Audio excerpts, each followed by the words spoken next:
A wealthy man spots a young black child from the streets wearing his vanished daughter's jewelry. His discovery transforms everything completely. The traffic signal on Fifth Avenue seemed to stretch on endlessly. At 4:45, businessman Robert Anderson tapped his fingers impatiently against his Mercedes steering wheel while observing Manhattan's usual congestion, when something made his blood run cold. A 12-year-old black child was moving between vehicles, selling sweets. However, this wasn't what caused Robert's eyes to grow wide. Around the boy's slender neck hung a silver chain bearing a diamond-studded butterfly charm. The identical piece he'd commissioned especially for Sophie the previous Christmas. The very same Sophie who had vanished without any clues 4 days prior. Without thinking, Robert pushed open his car door. "Young man, please wait," he called out.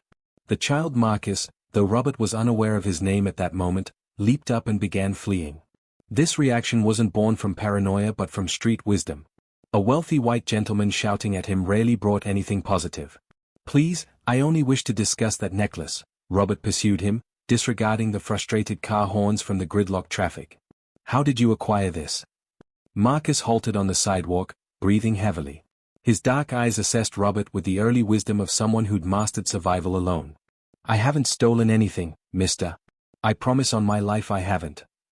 "I'm aware you didn't take it," Robert replied, attempting to steady his shaking voice. "That jewelry belonged to my child. She's gone missing." Marcus wavered. Something in this gentleman's tone differed from others. It lacked anger or blame. Instead, it carried pure desperation. "I discovered a young girl," he finally whispered. "She was injured, concealed in a deserted structure in the Bronx. I believed she was deceased, but she handed me this and requested I locate her father." Robert's reality tilted. "Where? Where is she located?" "I cared for her during 3 days. She's breathing, but—" Marcus pressed his lips together. "She revealed things about her attacker. And sir, I don't believe this was an ordinary abduction." Robert felt something icy creep up his backbone. Throughout 4 days, he'd pleaded with law enforcement, employed private detectives, and offered rewards. Yet it was a street child, someone society overlooked, who had located his daughter. "Bring me to her immediately." Robert produced his vehicle keys. "All right, but there's information you must learn first." Marcus spoke softly, glancing around as though fearful of eavesdroppers. "Before discovering Sophie, I witnessed who abandoned her there. And if my suspicions are correct about his identity," he stopped. "You won't appreciate this." Robert froze. "What's your meaning?" Marcus met his gaze directly. "It was someone familiar to her, someone you had faith in. And judging by his phone conversation while I listened secretly, this was all designed to ruin you as well. If your pulse is accelerating with this tale of treachery and mystery, follow the channel because Marcus's revelation about the kidnapper's real identity will astound you just as it did Robert, and their planned retribution is more gratifying than any justice you've witnessed." Marcus surveyed the area once more before gesturing for Robert to head toward the underground train. "She's in the Bronx, but your vehicle won't work. It's too conspicuous. And sir," he paused. "Upon our arrival, avoid shouting or similar reactions. She's extremely frightened." Throughout the 40-minute train journey, Marcus related details that made Robert's stomach turn. Sophie had been concealed in an abandoned structure's basement for 3 days, dehydrated with wrist marks suggesting she'd been restrained. More disturbing still, she had repeatedly whispered Uncle David, always accompanied by weeping. David Mitchell, Robert's closest friend for 2 decades, Sophie's godfather, a minority shareholder in the business, the individual who had consoled the family following Sophie's mother's death the year before. The same David who had urged Robert to employ additional private security recently, claiming intuitive concerns about the family's safety. "Here," Marcus whispered, pausing before a graffiti-covered red brick structure. "She's in the lower level. I provided her with water and snacks, but she's hardly consuming anything." Robert followed Marcus down the dark staircase, his heart pounding so intensely he was certain it resonated through the damp corridor. Then he spotted her. Sophie, his 9-year-old daughter, curled in a corner on a soiled mattress, clutching a teddy bear Robert had never seen previously. "Papa." Her voice emerged as a hoarse whisper. When she raised her face, Robert observed dark rings beneath her eyes and an expression no child should possess. The look of someone who had witnessed things that would torment her eternally. Robert rushed to her, embracing her cautiously, as though she were fragile glass. "I'm present, darling. You're secure now." But while holding his daughter, his mind raced. How had David known where to search? Why had he recommended hiring security at this particular time? And more critically, what kind of beast does this to a child? Papa, Sophie whispered in his ear. Uncle David claimed it was a game, that you were aware of it, but then he became furious on the telephone, screaming at someone about money and agreements. He stated, she trembled. He stated that if I revealed anything, something terrible would occur to you too. Marcus observed the scene with folded arms. Sir, there's additional information. She informed me about your business. This Uncle David, he was conversing on the phone about money transfers, about signing documents while you were distracted searching for Sophie. Robert felt the blood leave his body. During the previous 3 days, while he had been frantically seeking his daughter, David had temporarily assumed some of his company responsibilities. He possessed access to the accounts, the agreements, the clients, and Robert had granted him permission for everything, trusting his closest friend without question. He dropped his cellular phone once, Marcus continued. I overheard him speaking to someone. When he discovers what occurred to the company, his daughter's suffering will appear insignificant. Then he laughed. Sir, he laughed as though it was the most amusing thing imaginable. Robert closed his eyes, embracing Sophie more tightly. 20 years of friendship, of trust, of sharing happiness and sorrow. David had supported him when his wife died. He had held Sophie in his arms at the medical facility. He had been first to offer assistance when she disappeared. And now, Robert comprehended why David had insisted so forcefully against involving police immediately. Let's wait several more hours, he had suggested. Perhaps she's simply lost. The police might unnecessarily complicate matters. Several additional hours for him to complete his financial sabotage. Marcus crouched beside them. Sir, I understand this is difficult to hear, but there's something you must know about this individual. He looked Robert directly in the eyes. He's not acting alone. Yesterday morning, when I delivered Sophie her meal, I observed him speaking with 2 other suited men nearby. I recognized one from television. He's that politician who constantly discusses family and traditional values. Robert's world began spinning. This wasn't merely personal betrayal. It was a conspiracy involving influential people, and he had been the ideal target. A man vulnerable from his wife's recent loss, completely focused on his business, blindly trusting those closest to him. But as he held Sophie and looked at Marcus, a boy whom society had rendered invisible, yet who had been the only one to genuinely help his family, something transformed within Robert. The pain was converting into something more dangerous, determination. Marcus, he said quietly, do you wish to help bring down these men? The boy nodded without hesitation. Then we must be considerably more intelligent than they believe we are. Because what David and his accomplices didn't realize was that Robert hadn't reached the business world summit by being naive. And now, with the truth exposed and an unlikely ally beside him, the revenge taking shape would be more devastating than anything they could have imagined. During the following 24 hours, while Sophie recovered in a private medical facility under an assumed identity, Robert did something David would never have anticipated. He ceased publicly searching for his daughter. He cancelled media alerts, dismissed private investigators, and informed everyone he needed time to process the situation. David called thrice that first day, his voice heavy with false concern. Robert, my friend, you cannot surrender now. Sophie requires you to remain strong. It was almost remarkable how sincere he sounded, knowing precisely where she was the entire time. But Robert wasn't surrendering. He was strategizing. And his initial move was something no millionaire businessman would ever do. He temporarily relocated to a modest Bronx apartment, 3 blocks from where Marcus lived on the streets. Because if war was coming, he needed genuine intelligence, not expensive detectives David could purchase. Marcus proved to be a more valuable ally than Robert could ever have imagined. The child knew every corner of that neighborhood, every homeless individual, every broken camera, and every surveillance network blind spot in the city. More importantly, he was completely invisible to people like David and his associates. Mr. Robert, Marcus said one morning, returning from one of his reconnaissance missions. That politician I saw conversing with Uncle David, I discovered where he stays when visiting the Bronx. The boy smiled. And it's not somewhere he'd want his wife learning about. But the real stroke of fortune came when Robert met Elena Rodriguez, a financial crimes attorney working pro bono at a local legal clinic. She was 38, had grown up in Marcus's neighborhood, and despised powerful men who abused the system. Let me understand this correctly, Elena said, reviewing the documents Robert had brought her. Your closest friend abducted your daughter to buy time for looting your company, and now he's pretending to help you search for her. She laughed with bitterness. Typical. And I'll wager he already has a plan to emerge looking like the hero ultimately. Elena was correct. Through contacts unknown to David, Robert discovered that his closest friend had devised a plan to locate Sophie in dramatic staging within 48 hours. He would be the hero who rescued his friend's daughter, earning eternal gratitude, and no one would suspect he had orchestrated everything. Meanwhile, Marcus became the ideal spy. David and his accomplices spoke freely around him as though he were furniture. The boy discovered names, meeting locations, even bank account passwords mentioned in careless conversations. They're meeting tomorrow at 2 p.m. at an Italian restaurant on the east side, Marcus reported.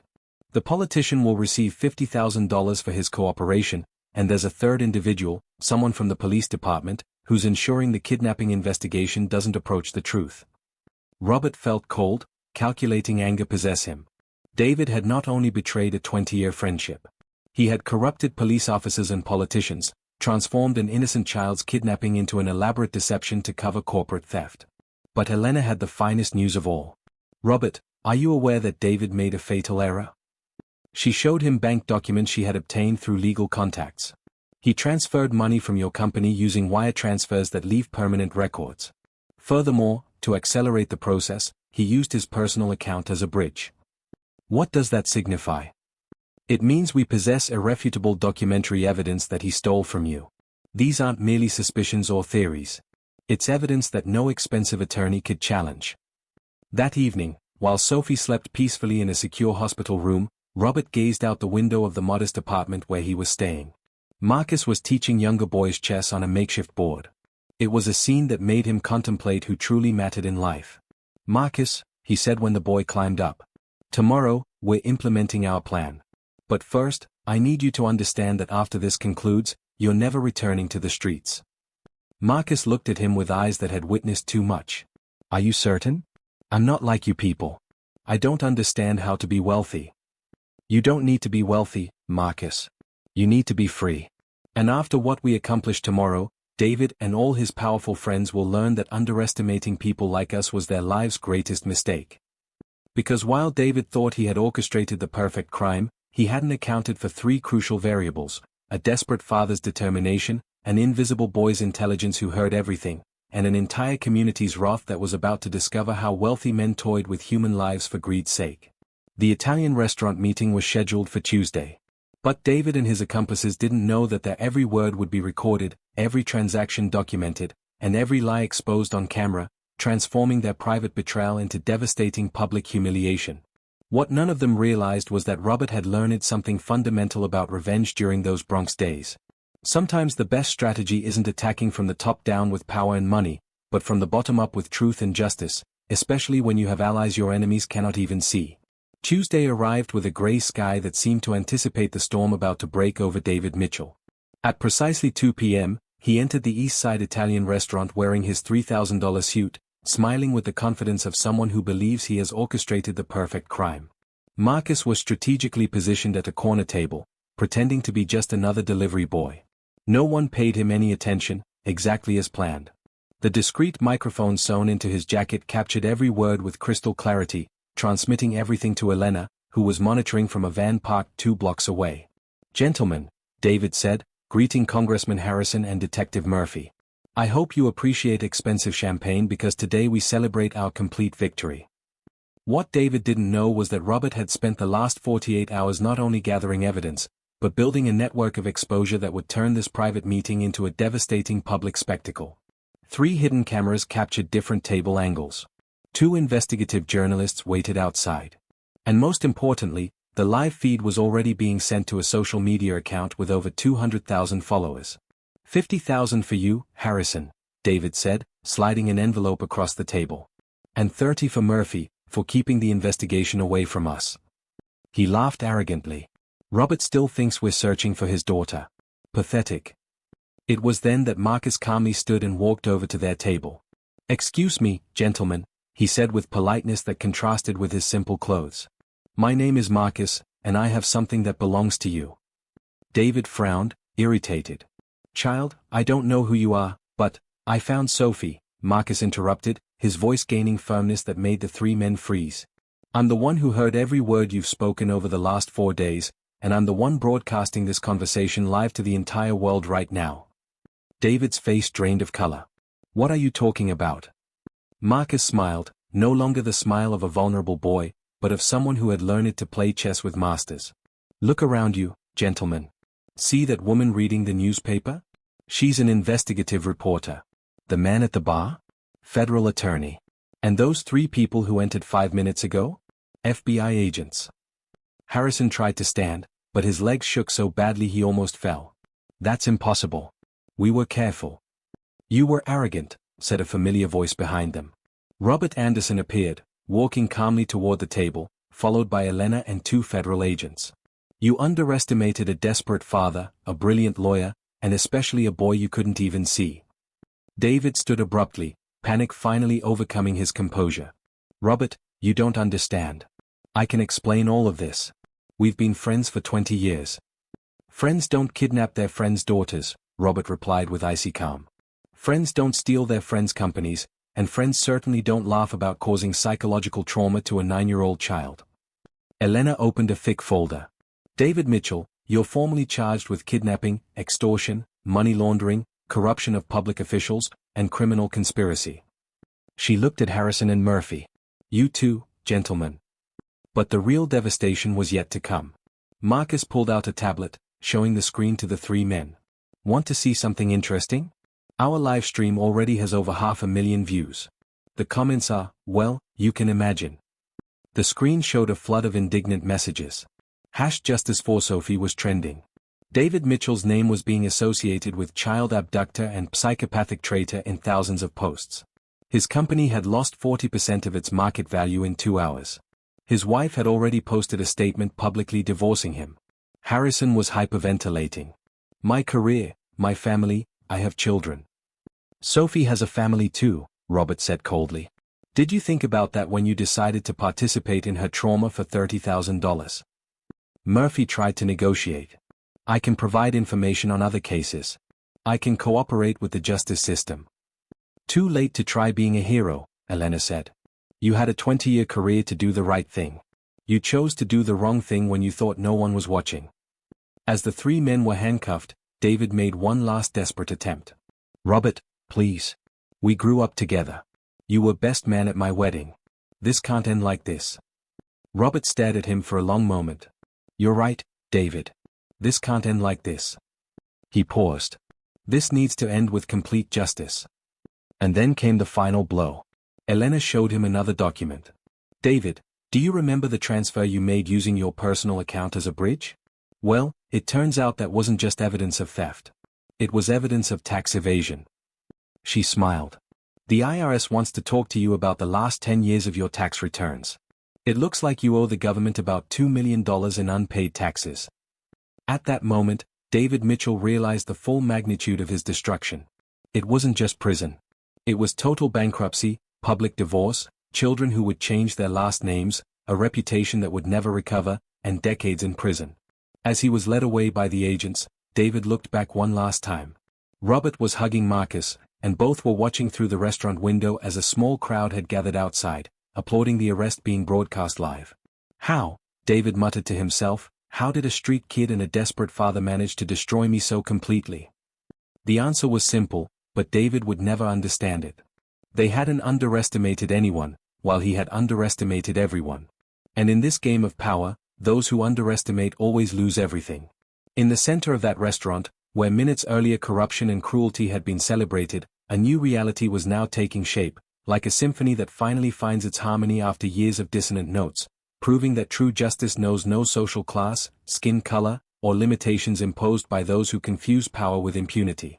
6 months later, Robert Anderson was sitting in the office of Anderson & Associates, the new consulting firm he had founded after selling his stake in his previous company. Through the panoramic window, he looked out at Manhattan from a completely different perspective. It was no longer just about profit. It was about purpose. Marcus knocked on the door holding a thick folder. Now 13, he wore the uniform of the prestigious St. Andrew's Preparatory School, but he had the same determination in his eyes. Mr. Robert, the foundation reports are in. We got another 250 kids off the streets this quarter.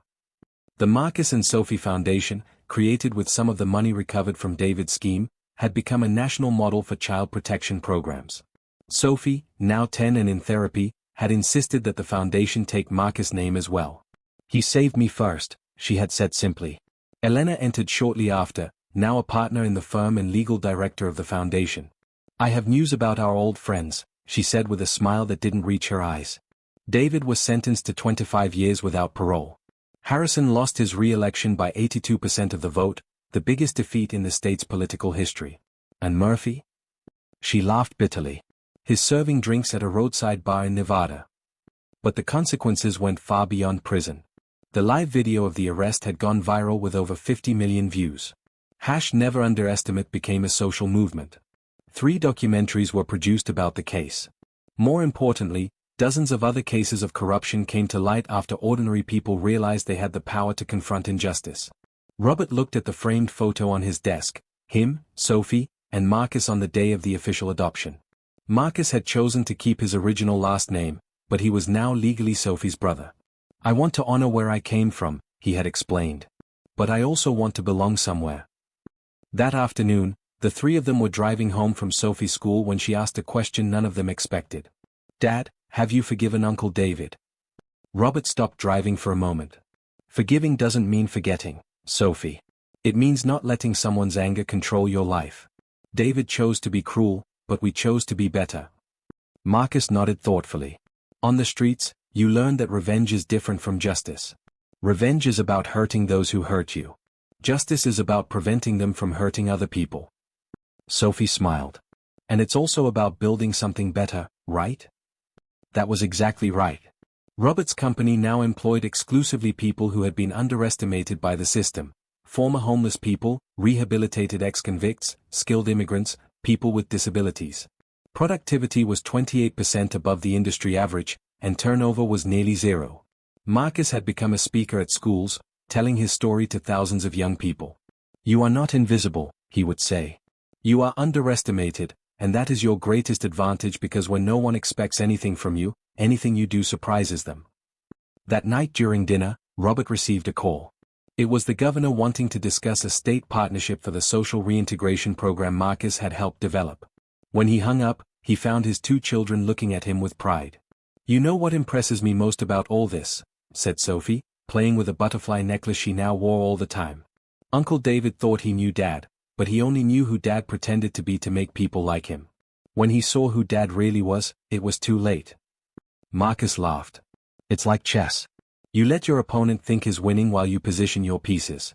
By the time he realizes what's happening, the game is over." Meanwhile, in a federal penitentiary 400 miles away, David Mitchell sat in a small cell, rereading for the 1000th time the news about the success of the family he had tried to destroy. His wife had remarried. His children had changed their last names. His assets had been auctioned off to pay damages. What tormented him most was not that he had lost everything. It was knowing that Robert and Marcus had built something greater than he ever could. While he destroyed out of envy, they created out of love. Robert closed his laptop that night, satisfied. The table next to him was covered with drawings Sophie had made, the whole family together, including Elena, who had become more than just a partner. They were living proof that family isn't about blood. It's about choice. Marcus walked into the room to say goodnight, as he had done every night for the past 6 months. "Mr. Robert, can I ask you a question?" "Always." "Do you think all this would have happened if Uncle David hadn't been so greedy?" Robert thought for a moment. "Maybe not, Marcus. Sometimes bad people do us the greatest favor of our lives by showing us who we really are when we're tested." And that was exactly what it was. David had tried to break a family, but ended up forging an even stronger one. He had tried to steal a child's future, but ended up giving him a home. He had tried to destroy a man, but ended up revealing a hero. The real victory wasn't seeing David in prison. It was seeing Sophie laugh again, Marcus graduate with honors, and hundreds of other families reunited through the foundation that was born out of pain and turned into hope. Because in the end, the best revenge is never destroying those who hurt you. It's building something so meaningful that their evil becomes irrelevant, proving that love and justice always win when brave people decide not to accept injustice as their inevitable fate. If this story of courage, family, and justice touched your heart, subscribe to the channel for more stories that prove that true heroes are those who turn their greatest pains into purpose. and that sometimes you have to lose everything to discover what really matters in life.